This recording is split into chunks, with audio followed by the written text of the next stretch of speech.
Welcome back to SK1KS and we're back again with electric charges and fields and from class 12th NCERT physics, and today it is all about Gauss's law या फिर Gauss law, whatever you want to say. So right at the beginning of the video ये जो Gauss law हम लोग पढ़ते हैं ये actual में call it an alternative statement है of Coulomb's law. As we know Coulomb's law क्या करता है, the force between two charges कैसे act करती है between that is due to the electric field of one charge, जिस field के अंदर अगर एक दूसरा चार्ज इंटर करता है so it is automatically either attracted or they are repelling each other. लेकिन अगर हम लोग यही करें we go through the concept of electric field, then from the Coulomb's law right there हम लोग electric field and the charge का relation भी निकाल सकते हैं. So somehow Coulomb's law leads us to the relation between electric field and the source charge. तो Gauss law भी यही काम करता है but in an indirect manner. ये directly electric field and charge के बीच का relation नहीं बताता. What it does is between the charge and the electric flux. Obviously we know electric flux really is related to electric field lines, तो ये electric field से related है. तो ये जो Gauss's law है इसकी स्टडी करने के लिए let us begin with a surface, a spherical surface. एक spherical surface लेते हैं जिसका radius call it is r. एक स्फेरिकल सरफेस है जिसका रेडियस r है. At the centre there is a charge q. ये पॉजिटिव भी हो सकता है नेगेटिव भी हो सकता है. लेट अस से चार्ज पॉजिटिव है. अगर ऐसा होगा तो पूरे स्फीयर से आउटवर्ड डायरेक्शन में इलेक्ट्रिक फील्ड होगी. दैट्स आउटवर्ड डायरेक्शन में इलेक्ट्रिक फील्ड लाइंस जाएंगी. Now I ask the question what is the net outward flux. कि जो हमारा फ्लक्स होता है इलेक्ट्रिक फ्लक्स हम लोग डिफाइन करते हैं which we denote by phi या फिर फाई सभी टू ऑब्वियसली से कि हाँ this is electric flux actually. तो यहाँ से अगर मुझे चाहिए कि यहाँ पे नेट आउटवर्ड इलेक्ट्रिक फ्लक्स कितनी होगी. ऑब्वियसली अगर कोई स्फेरिकल सरफेस ऐसा होता है जिसके अंदर चार्ज नहीं होता दैट इज जीरो. अगर एक्सटर्नल चार्ज रखा होता the number of field lines entering the surface are same as those which are leaving the surface. That's still zero, but यहाँ पे charge is inside for a point inside the sphere. तो यहाँ पे electric flux क्या होगा उससे find out करने के लिए what we need is the electric field. Electric field किसी भी point पे outward direction में this is the direction of electric field, right? Electric field line पे देखें तो किसी भी point पे अगर हमें say electric field चाहिए, right? Where there is electric field, तो अगर हमारे पास फील्ड लाइन है which can be a line और अ कर्व, तो किसी भी पॉइंट पे चाहिए तो उस पॉइंट पे हमें टैंजेंट निकालना होता है to find out the direction. Like ये इलेक्ट्रिक फील्ड लाइन एक कर्व गिवन है, इस पॉइंट पे इलेक्ट्रिक फील्ड का डायरेक्शन चाहिए तो टैंजेंट यानी कि दिस डायरेक्शन यहाँ पे इलेक्ट्रिक फील्ड है तो दिस इज इलेक्ट्रिक फील्ड का डायरेक्शन. यहाँ पे इस पॉइंट के लिए यहाँ पे एक स्मॉल एलिमेंट ले लेते एरिया एलिमेंट. जो एरिया वेक्टर का डायरेक्शन हम लोग आउटवर्ड लेते हैं ये कहाँ पे लेंगे normal to the plane same direction में. The angle between what and what between the electric field and the area vector for this छोटा सा element is what 0 degree. Cosine of 0 that's 1. तो यहाँ पे अगर हम एक छोटे से for this small element call it ये स्मॉल एरिया एलिमेंट हो गया हमारा डेल्टा एस. तो when we consider इसका vector form so this is vector delta S n cap in that direction. so यहाँ पे इलेक्ट्रिक फ्लक्स क्या है vector E dot delta vector S.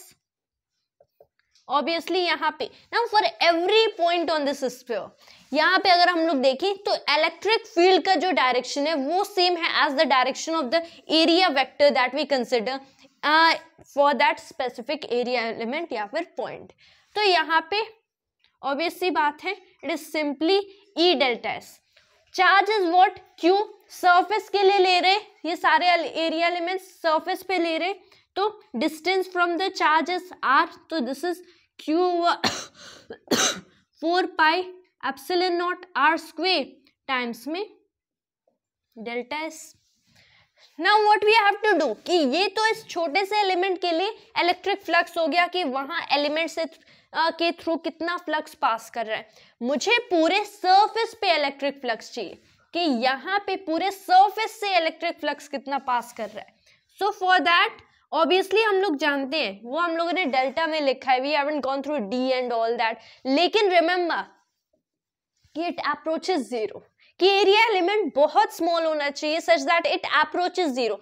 तो जब हमें इलेक्ट्रिक फ्लक्स चाहिए, this isn't sigma any longer, तो वो वाला समेशन डजंट होल्ड, हमें इस पूरे सरफेस पे इंटीग्रेट करना होगा to find out the electric flux through the all of this surface. तो अब ये इट टर्न्स इनटू ds, ये पूरा कांस्टेंट है q over 4 pi epsilon naught r square integral ds. Now what is this after all? यहाँ पे limits तो हमारे पास है ही नहीं, but let me tell you कि ये हम ऐसे इंटीग्रेशन करें such that it is over the entire surface. Now say कि इस सरफेस का पूरा ये जो हमारे पास स्फीयर है इसका पूरा सरफेस एरिया इज s। तो जब छोटे छोटे एलिमेंट्स को सारे सम अप करेंगे through integration over the entire sphere, तो हमें क्या मिलेगा? ऑब्वियसली हमें s ही मिलेगा। So this is q over 4 pi epsilon naught r square। ये s क्या होगा? अगर हमारे पास है r as the radius, surface area of a sphere is what? That is 4 pi r square। यहाँ से ये कैंसिल, यहाँ से ये cancel, what we get is q over epsilon naught। तो ये जो closed surface हम लोगों ने लिया, इसके थ्रू जो नेट आउटवर्ड इलेक्ट्रिक फ्लक्स है, what is that? That is q over epsilon naught। अब ये जो हम लोगों ने phi लिखा है, this is the net flux, the net electric flux। हो सकता है कि यहाँ पे हमारे पास एक infinite plane sheet हो, we'll discuss more about infinite plane sheet in the further videos, जो कि जिससे हमारे और electric field lines यहाँ से आ रही हो, they are passing through the sphere right here। लेकिन ये सारी स्फीयर को इंटर करती है, same number of lines leave करती है, लेकिन और लाइंस लीव करती है due to q right here. तो हमारा ये नेट फ्लक्स है due to what? Due to q, right. And ये चार्ज भी it is not just like कि जो भी चार्जेस हैं डायरेक्टली ऐड कर दो, no it's not like that. This is the net charge, the sum of all charges. तो एक पॉजिटिव 2 म्यू कूलम है, एक negative 2 mu coulomb, net charge is 0, तो यहाँ पे 0 होगा, there is no electric flux outward और इनवर्ड थ्रू द सरफेस। अब ये जो स्टेटमेंट है, this is called Gauss law या फिर गॉसेस लॉ। इसी को हम लोग गॉसेस लॉ भी गॉसेस लॉ बोलते हैं। इसका एक और फॉर्म होता है where we use line integral and things like that. I am not going through the integration in that thing right here, लेकिन वी नीड टू नो कि दिस इक्वेशन। अब हाँ, we are not stating the proof right here. जो proof है for one very important thing, वो हम लोग यहाँ पे स्टेट नहीं करेंगे because it is not given in NCERT, even NCERT mentions it. लेकिन अबाउट व्हाट, कि जो गॉस लॉ है it doesn't just hold for spheres, कि यहाँ पे हम लोगों ने स्फीयर लिया तो इसके थ्रू जो नेट आउटवर्ड फ्लक्स है that is the net charge over में the electric constant, permittivity of vacuum or permittivity of free space, whatever you want to call it। लेकिन it doesn't just hold for this kind of sphere, ये for all kinds of closed bodies closed surfaces hold करता है, whether it is flat or it isn't flat। एक cube के लिए, एक cuboid के लिए, and everything जो भी हमारे पास closed surfaces हैं, गॉस लॉ सबके लिए होल्ड करता है, but we haven't stated the proof right है। When you will go further, when you will study under grade level physics, post grade level physics, तब आप इसका प्रूफ भी जानोगे। But you need to know yes it does hold. And ये जो surfaces हम लोग लेते हैं well discussing about Gauss's law and things like that, तो इन सर्फेसेस को हम लोग बोलते हैं गॉसियन सर्फेस। लाइक ये जो स्फीयर यहाँ पे हम लोगों ने लिया है, it is also a Gaussian surface. And another thing to remember right here, कि ये डिस्टेंस पे डिपेंड नहीं करता कि किस डिस्टेंस पे हमें इलेक्ट्रिक फ्लक्स निकालने। ऑब्वियसली वी नो डिस्टेंस का square cancels out from the numerator and the denominator. Obviously ये डिस्टेंस पे नहीं डिपेंड करेगा, आप कितना डिस्टेंस पे जाएं या फिर at whatever distance you get in less from the charge, लेकिन फिर भी electric flux over a surface हमेशा सेम रहेगा. And another thing to remember right here कि गॉसियन सरफेस आर इमेजिनरी. ये जो मैंने स्फीयर बोला है ना, it isn't real, it isn't real after all. ये एक इमेजिनरी सरफेस है.